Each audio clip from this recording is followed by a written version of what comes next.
Hello, I'm Sandy Neal. I'm a journalist and I was the interviewer at this year's Beyond Borders. As a borderer myself, I'm very proud that we have this festival every August at Traquair. Beyond Borders uses the Scottish borderlands as a meeting place for world cultures to try and resolve conflict, rather like the warring Scots and English parlayed on the banks of the Tweed, which flows just over there. The Borders was once a wall of division between conflicting countries, but now in peace it's a bridge between peoples, allowing folk like you and me to explore and understand others in the world, to go beyond borders and discover that they're perhaps not so different to you and me at all. On the first night of the festival, in his stand-up in Traquair Chapel, the columnist Steve Richards told us why he found politics so interesting. Politicians, he said, are simply fragile human beings facing nightmarish dilemmas. All the people you're about to see, stripping away their uniforms, their titles, their achievements, their jobs, are human beings like you and me, who've done extraordinary things with extraordinary stories to tell. When Beiying Mature was trying to describe her poetry and how she feels about poetry and its relationship with protest, and you watched her trying to articulate her feelings and her position in a second language, and just the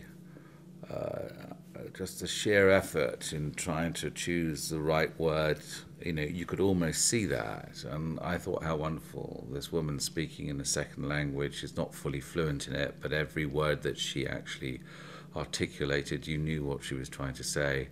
And I don't know, there was an intensity of silence in the room. They were almost willing her to find the word, and she did find the word, and she did in the end communicate a very complex message about poetry, protests and identity.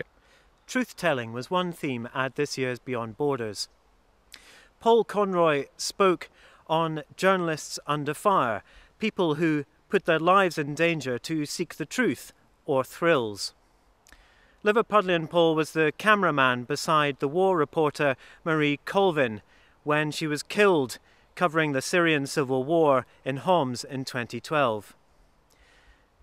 His story of Marie and their entry and his escape made the most compelling listening of my working life so far. And so we just drove through this bombardment because they had the lights on and they were targeting, there were mortars, shells, machine guns, snipers. It was just like this crazy 4-mile drive to the tunnel where they tied me on a rope, dropped me down the hole. And then they converted a motorway to run in this tunnel. You had to get on it and lay flat, and the driver laid flat, and they put a kid on behind me that all the flesh blowing off his legs. And we just drove through this storm drain, this little tiny tunnel. Conflict was another theme at this year's Beyond Borders. Now, when I make a mistake, I look silly. But when General Sir Mike Jackson makes a mistake, people die. How does he cope with that? The concept, which some people seem to have, that if a soldier is killed or injured on operations, somebody is to blame, in the sense that you can do risk-free operations. It's an absurdity. There is indeed somebody to blame. It's called the enemy. And so one has to accept, when you join the military, that casualties are going to be part of what you do sooner or later. Now, what will weigh on any commander from a lance corporal upwards is doing things which minimize. You will not eradicate the risk of casualties, but to minimize that risk so far as you are able. Yes, that. And military history, is full of decisions which appear to have pretty grievous consequences. But you will never know, because it didn't happen, how the alternative would have turned out.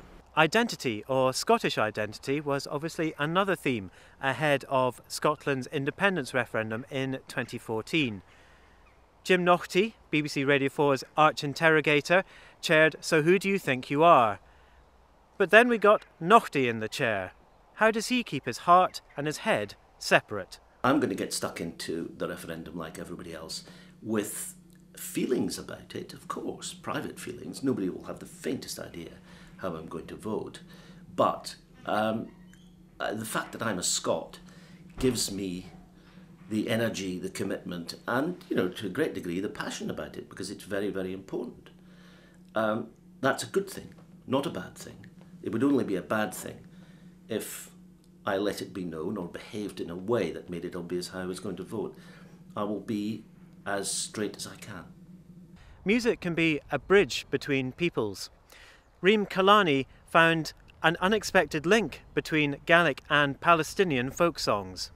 There's this fantastic song that's on my first album, Palestinian Songs from the Motherland and the Diaspora. This woman was rolling some couscous. The couscous is actually rolled semolina. And the women just put bits and bits of semolina on this big tray, and they start rolling it to come up with all these little grains of couscous. And she was singing a song that had a funny time signature. It's an odd signature, it's 13/4. So she was singing and going around with rolling. While she was rolling the couscous, she was actually, without her realizing, giving me the rhythm. So she would, I can't remember the verse, she would say, ومنين عرفوا ومنين عرفوا كل الحطايط بيض ومنين عرفوا داير عاول فوق داير عاول فوق حتى السمك بالمي داير عاول فوق. So she was going 1 2 3 1 2 3 1 2 3 4 1 2 3. So I worked up that rhythm by just following her, the way she was singing. And then years later I was invited for Alba TV to do a project with a Gaelic singer, Catriona Watt. Young girl, she won was it Gaelic Singer of the Year, BBC Gaelic Singer, I can't remember which year. But we sat together there and we mixed this song with a Scottish walking song. And when I saw videos of these Scottish big mamas sitting there, with the, and it could be exactly the same woman in the refugee camp in Lebanon. So instead of going, I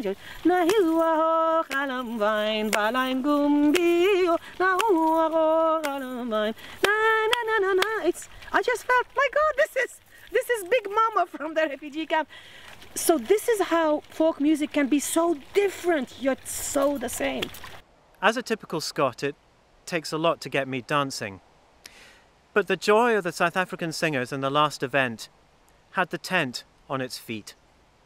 The diplomats, the professors, the lawyers, the artists, the musicians, the politicians, the journalists, and the rest of us, with all the experiences that we brought too. Beyond Borders breaks down borders between people. Here are experts in their fields, in the fields, talking and listening to each other and to us. Enjoy what they have to say, and next year, please come and meet them for yourselves. This time for Africa.